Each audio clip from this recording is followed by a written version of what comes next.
দ্রুত বেড়ে ওঠা সামরিক শক্তি এখন সরাসরি চ্যালেঞ্জ ছুড়ে দিচ্ছে যুক্তরাষ্ট্রকে। প্রশান্ত মহাসাগরীয় অঞ্চলে বেইজিংয়ের প্রভাব ঠেকাতে তাই ওয়াশিংটন এবার আরও এক ধাপ এগোচ্ছে। নৌবাহিনীর জন্য তৈরি হতে যাচ্ছে নতুন প্রজন্মের স্টেলথ যুদ্ধবিমান FA-XX। রয়টার্সের এক বিশেষ প্রতিবেদনে জানা গেছে, পেন্টাগন খুব শিগগিরই এই বিশাল প্রকল্পের দায়িত্ব কোনো কোম্পানি পাবে তা ঘোষণা করতে যাচ্ছে।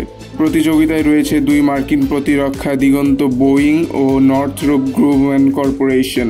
বিজয়ী কোম্পানি নকশা ও নির্মাণের দায়িত্ব নেবে। এটি হবে 1990-এর দশকে ব্যবহৃত FA-18 সুপার হর্নেট ব্যবহারের আধুনিক বিকল্প, যা মার্কিন নৌবাহিনীর আকাশ শক্তিকে নতুনভাবে সংজ্ঞায়িত করবে।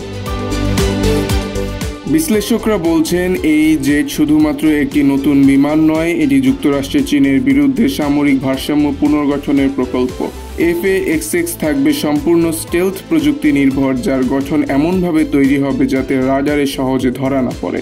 এতে থাকবে দীর্ঘ পাল্লার আক্রমণ ক্ষমতা, উন্নত রাডার সিস্টেম, স্বয়ংক্রিয় উড্ডয়ন সুবিধা এবং বিমানবাহী রণতরীর সঙ্গে সরাসরি সংযোগের প্রযুক্তি। তবে প্রকল্পটি এখনও বিতর্কের বাইরে নয়। এর আগে কংগ্রেস ও পেন্টাগনের মধ্যে বাজেট নিয়ে টানাপোড়েনের কারণে উন্নয়ন থেমে গিয়েছিল। পেন্টাগন প্রাথমিকভাবে মাত্র $74 মিলিয়ন বরাদ্দ চাইলেও পরে কংগ্রেস পুরো প্রকল্পে $750 বিলিয়ন অনুমোদন দেয় এবং 2026 অর্থবছরের জন্য আরও $1.4 বিলিয়ন সংযোজন করে। এই তহবিলই এখন মার্কিন প্রতিরক্ষা ইতিহাসে সবচেয়ে ব্যয়বহুল বিমান প্রকল্পগুলোর একটিতে পরিণত করছে FA-XX-কে। তবে চ্যালেঞ্জ রয়ে গেছে সময় ও সরবরাহ সক্ষমতা নিয়ে। বোয়িংয়ের হাতে এরই মধ্যে F-47 জেট প্রকল্প থাকায় প্রকৌশলী সংকটের আশঙ্কা করা হচ্ছে।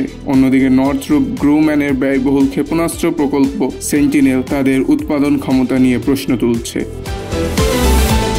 পেন্টাগনের পরিকল্পনা অনুযায়ী প্রথম প্রজন্মের FA-XX 2030 সালের পর মার্কিন নৌবাহিনীর বহরে যোগ দেবে, আর বর্তমান FA-18 যুদ্ধবিমানগুলো 2040-এর দশক পর্যন্ত কার্যকর থাকবে। এই প্রকল্পের সাফল্য বা ব্যর্থতা শুধু যুক্তরাষ্ট্র নয়, বরং পুরো প্রশান্ত মহাসাগরীয় অঞ্চলের কৌশলগত ভারসাম্য বদলে দিতে পারে। কারণ বেইজিং তার নিজস্ব স্টেলথ J-35 ও J-20-এর মাধ্যমে যে শক্তি প্রদর্শন করছে, তার মোকাবেলায় FA-XX হবে ওয়াশিংটনের চূড়ান্ত জবাব।